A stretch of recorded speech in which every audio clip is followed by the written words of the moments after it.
नमस्कार प्रेक्षकांनो, घरोघरी मातीच्या चुली या मालिकेच्या येणाऱ्या भागामध्ये जबरदस्त असा ट्विस्ट येणार आहे। तर प्रेक्षकांनो, लताने मायाचा प्लॅन ओळखताच एकटीने पळून जाण्याचा घेतला निर्णय।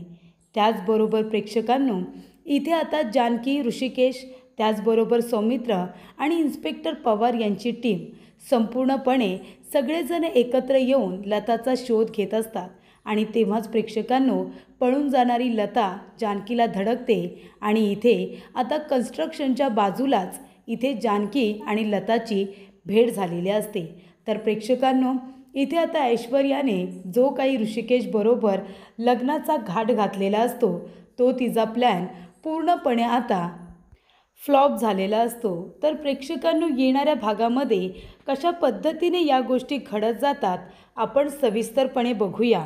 प्रेक्षकांनो, आपण बघितलं की इथे लता पळून जाण्याचा परिपूर्ण प्रयत्न करत असते, पण काही ना काहीतरी असं घडतं की तिला तिथून पळूनच जाता येत नाही। एक म्हातारी बाई त्या माणसांच्या तावडीतून सुटण्याचा प्रयत्न करते, पण इथे माया इथे तरुण असूनसुद्धा ती काही ना काहीतरी घोड चूक करते, ज्याच्यामुळे लताला पळून जाता येत नाही। त्यामुळे प्रेक्षकांनो, इथे प्रत्येक वेळेला अगदी 2-3 वेळा लताने पळून जाण्याचा प्रयत्न केलेला असतो, पण इथे तिला पळून जाता येत नाही। कारण का? तर इथे माया जी व्यक्ती आहे तिला किडनॅप करून ठेवण्यात आलेलं नाही आहे, तर तिला तिथे जाणून बुजून ठेवण्यात आले आणि तीसुद्धा माया त्या मास्कमॅनला मदत करते। त्या आता लताबाईवरती लक्ष ठेवण्यासाठी मायाला तिथे ठेवण्यात आले। तेव्हाच इथे लता जे काही करण्याचा प्रयत्न करते, जशा पद्धतीने प्लॅनिंग करण्याचा प्रयत्न करते, माया बाथरूममध्ये जाऊन सगळं काही मास्कमॅनपर्यंत पोहोचवत असते। आणि जेव्हा प्रेक्षकांनो, मोबाईल घेऊन त्याच्यावरून आता मेसेज पाठवण्यात आला आहे, आई जिवंत आहे आणि मुळशी कन्स्ट्रक्शन असं तिने टाईप केलेलं असतं, ते सुद्धा इथे त्या लोकांनी तिला करून दिलेलं असतं। कारण का? तर इथे जानकीला कळावं की तिची आई जिवंत आहे आणि मग जर ती जिवंत आहे तर माझ्या आईला सोडवण्यासाठी मला काहीतरी केलं पाहिजे असं जानकी विचार करणार आणि तसंच घडत असतं। जानकीला आता आपल्या आईचा पत्ता हवा असतो आणि म्हणूनच तिने इथे आता ऐश्वर्याच्या नाटकामध्ये सहभाग घेतलेला असतो, ते म्हणजे ऋषिकेशचं लग्न ऐश्वर्याबरोबर लावून द्यायचं। जरी नाटक असलं तरीसुद्धा हे सगळं जानकी करत असते आपल्या आईसाठी। आणि म्हणूनच प्रेक्षकांनो, बरोबर जेव्हा इथे आता जानकीला समजतं की आई जिवंत आहे, पण ती ऐश्वर्याच्या ताब्यात आहे की दुसरीकडे कुठेतरी आहे, हे अजून इथे जानकीला समजलेलं नाही आहे। आणि त्यामुळेच प्रेक्षकांनो, इथे आता ऐश्वर्याने जो काही ऋषिकेश बरोबर लग्न करण्याचा प्लॅन केलेला आहे त्याच्यामध्ये तो मास्कमॅन ऐश्वर्याची साथ देतो। तर इथे ऐश्वर्याला भेटायला बोलावून तिच्याकडे तो डिवोर्स पेपर देतो। ऋषिकेश आणि जानकी या दोघांचे डिवोर्स पेपर मास्कमॅनने ऐश्वर्याला दिलेले असतात।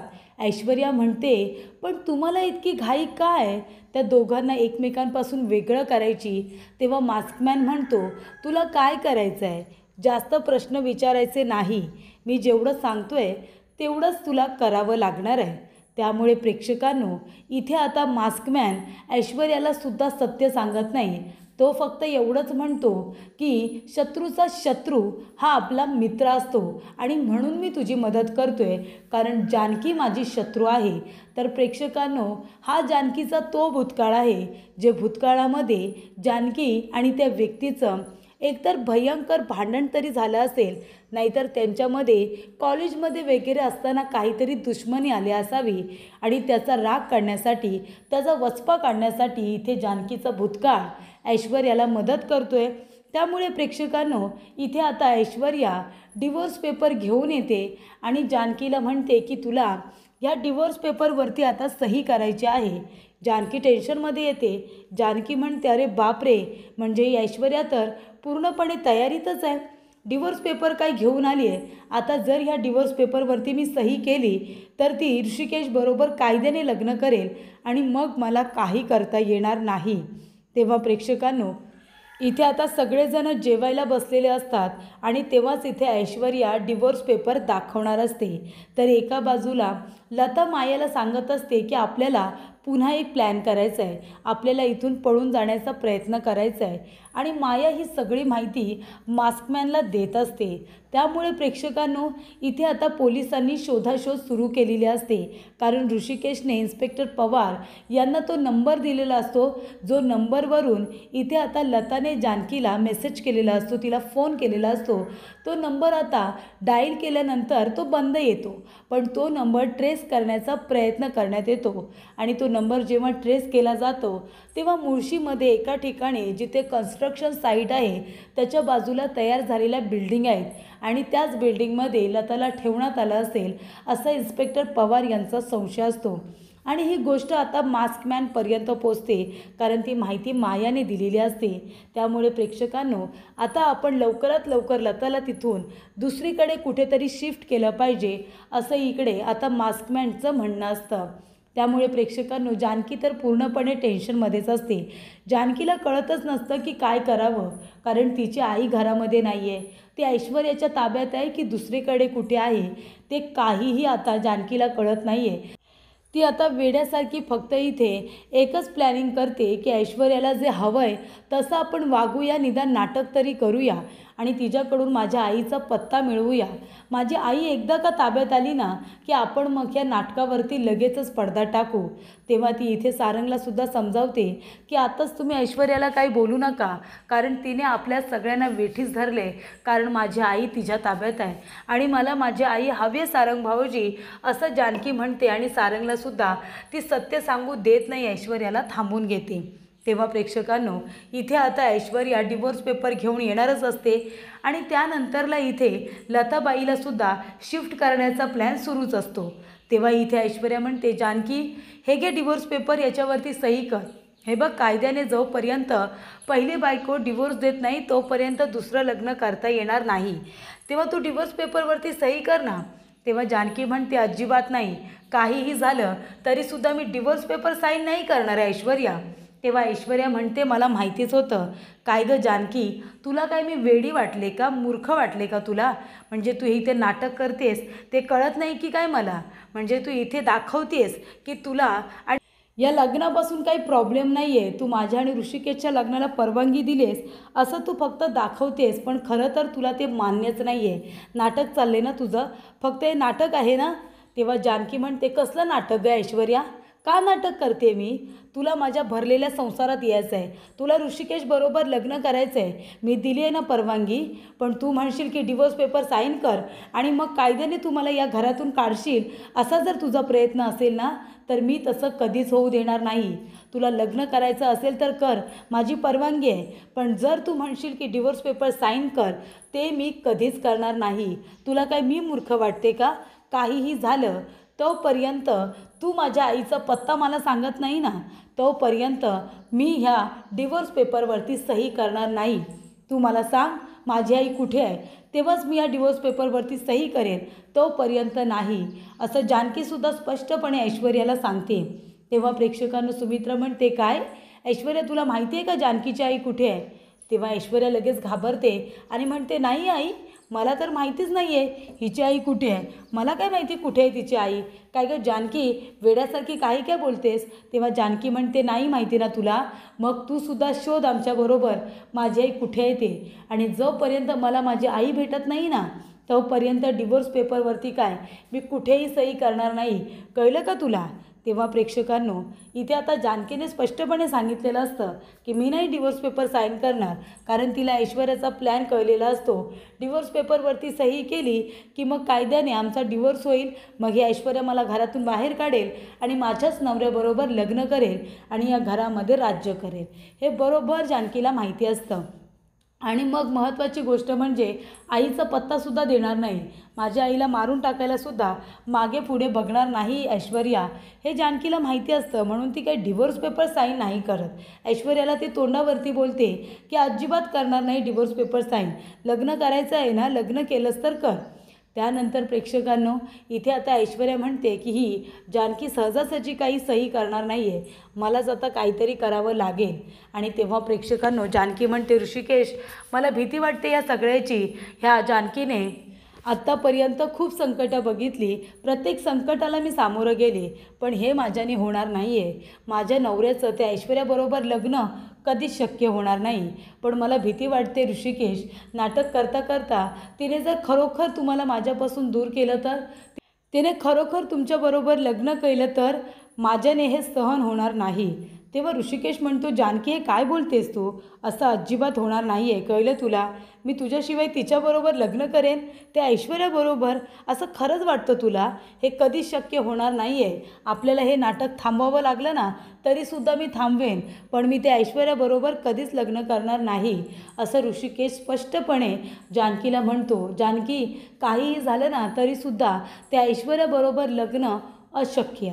त्यानंतर प्रेक्षकांनो, इथे आता जानकी म्हणालेली असते की आपण कोंडी करूया, ऐश्वर्याची कोंडी. पण कशी करायची? कारण ते ऐश्वर्या खूपच जास्त पुढचा विचार करते. आणि इथे आता मायाची गोष्ट लताला समजलेली असते. लता म्हणते, ही माया म्हणते की तिला तिच्या आईवडिलांची आठवण येते वगैरे, पण या घरामध्ये स्वतःचं घर असल्यासारखी वावरते. मला नक्कीच असं वाटतंय की प्रत्येक वेळेला ह्या मायाकडून चूक कशी काय होते? म्हणजे आधीसुद्धा जेव्हा त्या गुंड माणसाला पकडायचं होतं तेव्हासुद्धा चादर तिने चुकीची टाकली. आतासुद्धा फोनवरून मेसेज करत होते तेव्हासुद्धा मुद्दामून ग्लास फुटल्यासारखा तिने पाडला. आणि प्रत्येक वेळेला मग रडते आणि म्हणते, माझ्याकडून चूक झाली, मी प्रत्येक वेळेला गोंधळ घालते. ही माया नक्की म्हणजे ह्या मास्कमॅनची तर कुणी लागत नाही ना, ह्या मास्कमॅनला तर मदत करत नाही आहे ना, असा संशय आता लताला आलेला असतो. त्यामुळे प्रेक्षकांनो, इथे आता लता मायाला काही सांगतच नाही. इथे इन्स्पेक्टर पवार यांनी नंबर ट्रेस केलेला असतो आणि मुळशीमध्ये ज्या ठिकाणी कन्स्ट्रक्शन साईट सुरू आहे त्या ठिकाणचं लोकेशन दाखवतं. तेव्हा इथे इन्स्पेक्टर पवार, सौमित्र, ऋषिकेश आणि जानकीसुद्धा त्यांच्याबरोबर जाते. ती म्हणते की आम्ही आमच्या गाडीने येतो, तुम्ही तुमच्या गाडीने जा, म्हणजे लवकरात लवकर आपण माझ्या आईला शोधून काढू. त्यामुळे प्रेक्षकांनो, इथे आता लता हिने जानकीला फोन केला आहे आणि पोलीस आता त्या बाजूला तिला शोधायला आलेत, ही गोष्ट मास्कमॅनला समजते. तेव्हा मास्कमॅन आता लताचं तोंड वगैरे बांधतो आणि तिला तिथून आता दुसरीकडे शिफ्ट करायला नेत असतो, दुसरीकडे घेऊन जात असतो. कारण पोलिसांना पत्ता सापडलेला असतो. पोलीस बरोबर त्या कन्स्ट्रक्शन साईटवर गेलेले असतात. तिथे आजूबाजूला इथे बिल्डिंग असतात. त्यामुळे प्रेक्षकांनो, तिथे गेल्यानंतर लताला तिथून आता दुसरीकडे शिफ्ट करत असताना लता इथे त्या गुंड माणसांना चकवा देते आणि तिथून पळून जाण्याचा प्रयत्न करत असते. त्यानंतर माया म्हणते, अरे बघा बघा पळाली. मायासुद्धा त्यांच्या मागोमाग धावत असते. तर प्रेक्षकांनो, माया ही खरं तर लताच्या बरोबर नाही तर लताच्या विरोधात असते. ती लतावरती लक्ष ठेवण्यासाठी असते. त्यानंतर प्रेक्षकांनो, इथे आता लता पळून जाते, इकडे तिकडे ती धावत असते आणि त्यानंतरला इथे पोलीससुद्धा सगळीकडे तिचा शोध घेत असतात. आणि तेव्हाच प्रेक्षकांनो, लता आता धावत असते. मास्कमॅन चिडलेला असतो कारण लता पळून गेलेली असते, हातातून सटकलेली असते. आणि इकडे ऐश्वर्याने लग्नाची संपूर्ण तयारी करून ठेवलेली असते आणि छान अशी तयार झालेली असते. तेवढ्यातच इथे आता जानकी म्हणते की ही ऐश्वर्या उद्याच माझ्या नवऱ्याबरोबर लग्न करेन आणि मला या घरातून बाहेर काढण्याचा प्लॅन. काही कर देवा, देवी आई माझ्या पाठीशी राहा, माझी आई मला भेटू दे. आणि तेवढ्यातच इथे लता धावत धावत येत असताना तिची बरोबर जानकीलाच धडक लागते. कारण जानकी आपल्या गाडीजवळ उभी असते आणि तेव्हा इथे जानकीला धडक लागल्यानंतर बघते तर काय, लता जानकीला सापडलेली असते. देवीच्या कृपेने इथे आता दोघ्या मायलेकींची भेट ही झालेली असते. त्यामुळे प्रेक्षकांनो, जानकीला सगळ्यात जास्त आनंद झालेला असतो. जानकी खूपच जास्त खुश होते की चला, माझी आई मला आता सापडलेली आहे. आता ऋषिकेश आणि ऐश्वर्याचं लग्न काही होणार नाही आणि ह्या नाटकावरती पडदासुद्धा पडणार, असं आता जानकीला समजतं. त्यामुळे प्रेक्षकांनो, लवकरच इथे आता जानकी लताला कोर्टामध्ये सादर करणार आहे आणि मग लता सगळं काही सत्य सांगणार की तिला किडनॅप करणारी कोण होती. जानकी निर्दोष आहे हे लवकरच सिद्ध होईल आणि ऐश्वर्या खरी गुन्हेगार आहे हे कोर्टामध्ये लता सगळ्यांच्या समोर सांगेल की कशा पद्धतीने ऐश्वर्याने हे कारस्थान केलं होतं.